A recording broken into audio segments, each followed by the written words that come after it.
After a week spent celebrating Dublin's 5th All-Ireland title in a row, Conor Callahan played his first hurling game in 5 months. How do you think it went? Scored 2-3 to send Coola into the Dublin Hurling Championship semi-final. Does anybody remember what our Tommy Walsh said about Con the hurler? This is back in December 2017. So Conor Callahan, Owen makes the ridiculous point that he's the best hurler in the country at the minute. He's not quite the best hurler in the country, is he? I mean, there's a big difference between club and inter-county. The ceiling is incredibly high. That's a different point. That's a different point. Right now, at this moment, you said he's the best hurler in the country. Possibly. we don't know the answer. Is the thing? We don't know the answer. We do. Jerry, I'm sorry, I'm actually going to disappoint you on this as well. I was only talking about it the other day, and then the whole, it's club, he's only playing club. Only, I don't mean that because club is extremely difficult. To me, Conor Callahan is the best hurler in Ireland right now. Now, I know the county haven't played, but it just reminds me of DJ. I remember us going to Gorn matches, same as that. And there used to be an extra few hundred people at just their ordinary first round league games and that, just to see DJ, because when the ball comes into his space, next minute, buzz, the whole place is just on a buzz. What's going to happen? You look at Con, and ever since, I'm not sure about the county final, but ever since then, when that diagonal ball comes in, it's usually two-man full forward line. So it's just a kind of what's going to happen next. Usually he gets the ball, goes round his man, either gets fouled or puts the ball in the net. Yeah.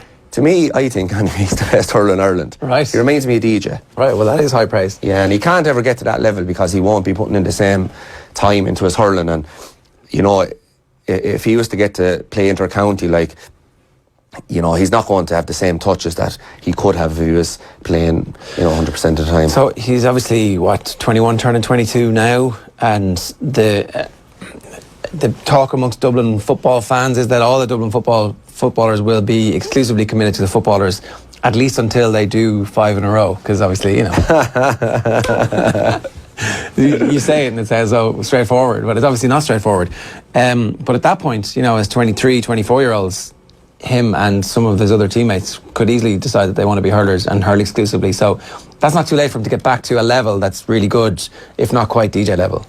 Yeah, it'll depend really on, as you said, the success of Dublin. I would nearly say the opposite.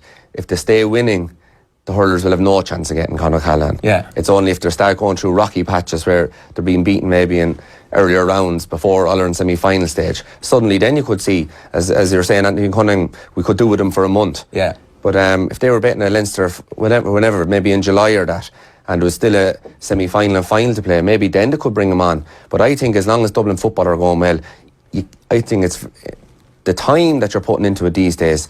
It's like asking someone to be a professional tennis player and a professional soccer player. Very, very difficult to do. And I don't think, especially the way we're all bought into this team ethos at the moment, I don't think Jim Gavin would be happy to see a guy off for a few weeks, someone else training really hard, Con coming back in and still playing. What do you think? I don't really agree with it now. It's obviously nominally amateur kind of sport anymore, and they're effectively professional players. But I've made this point for a while, and it's not only Conor Callahan as well. Obviously, Jeremy Connolly. There's some very good hurlers that play football for Dublin. But Conor Callahan's the obvious one. But are you trying to tell me that Dublin couldn't more or less forego Conor Callahan until, at the very least, the end of the Leinster Championship? The hurlers could do with him in the Leinster Championship. Footballers don't need him at all. He could play June for the hurlers, the round robin in Leinster, and then flick to the footballers. Yeah, and just say now this obviously won't happen, because people just say, well, it can't happen anymore. I don't believe that. I don't think, if Conor Callahan is training inter-county football or hurling, he's in good enough shape to do the other, if you know what I mean. And his hurling ability is there. Dublin could win All-Ireland in hurling with Conor Callahan. It's not ridiculous to suggest that, because they're not a million miles off the likes of Wexford, who were very close to beating Tipperary this year, and so on and so forth. That was without Conor Callahan, and Dublin were good this year. Dublin footballers do not need Conor Callahan really until an All-Ireland semi-final, being honest. And he's a loss to hurling, he's a loss to Dublin hurlers, but he's a loss to the sport of hurling, which is arguably the greatest sport in the world, and he's not hurling because of this kind of professionalism in Gaelic football that decrees that he has to be doing one or the other. I mean, I think Adrian Russell has brought out a book about the Cork's double winning team in, wasn't it 91? 1990. 1990 rather. They beat Galway in the hurling final, and obviously in those days you did have the dual player. One though. It was only one, Sorry, but there's two. It was Teddy McCarthy and Dave Barry did a bit. Did Dave Barry played soccer and played football? But Teddy McCarthy the did. cornerback who managed the hurlers after the strike played football as well, whose name escapes me. Yeah. On that team. Sorry. Galway would have had Alan Kearns playing a bit of both. Now Galway's Daithí Burke could potentially do both. He's a very good footballer. But I don't. The Con O'Callaghan case to me is fairly straightforward. Like if Con O'Callaghan, there should be an arrangement that he's allowed to hurl because he would be a huge boost to Dublin hurlers. A huge boost, clearly. If Tommy Walsh is a good judge, and you look very sharp in that video, by the way. Was it a special occasion? We're all wearing. I don't know. I can't remember. We all looked young, and Owen had Cleanly three beards. Yeah. Yeah.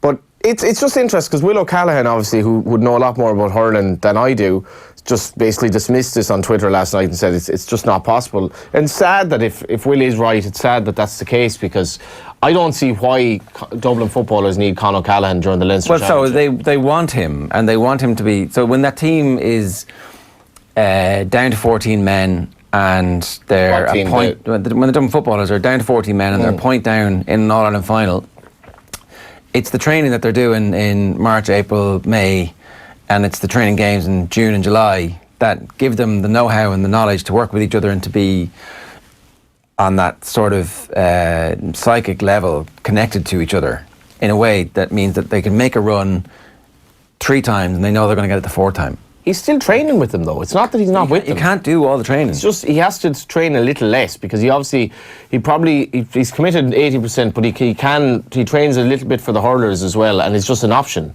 He doesn't. It's still a bloody game. Like Con O'Callaghan comes on to Dublin hurlers, and he's well able to do a very good job, clearly. And I would imagine that I remember talking to Anthony Cunningham about this actually when he was a Dublin manager, and I think there was an acceptance that it just couldn't happen when he was rather involved with Dublin. But I don't see why we should accept that. It's still supposed to be an amateur sport where they should be able to play both, whether it is or not.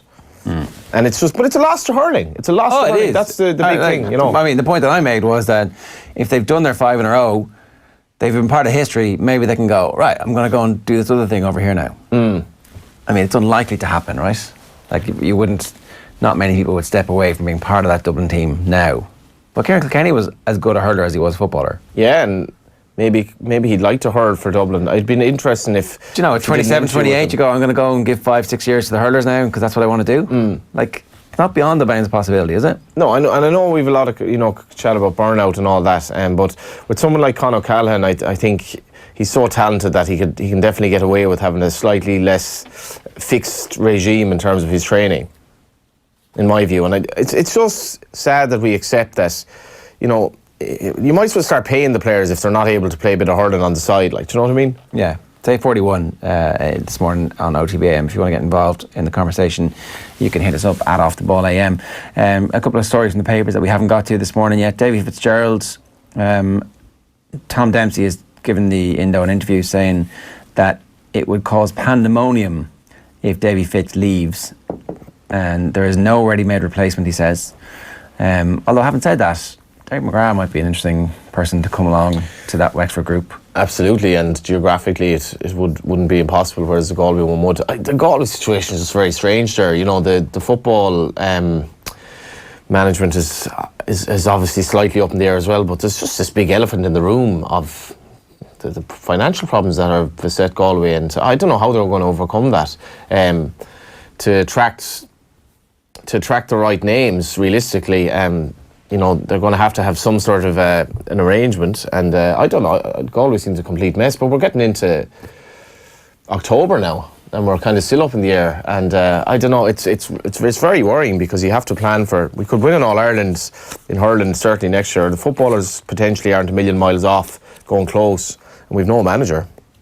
Yeah, I'm hearing that the candidates who would be interested in it aren't getting all the assurances they need at the minute from the county board.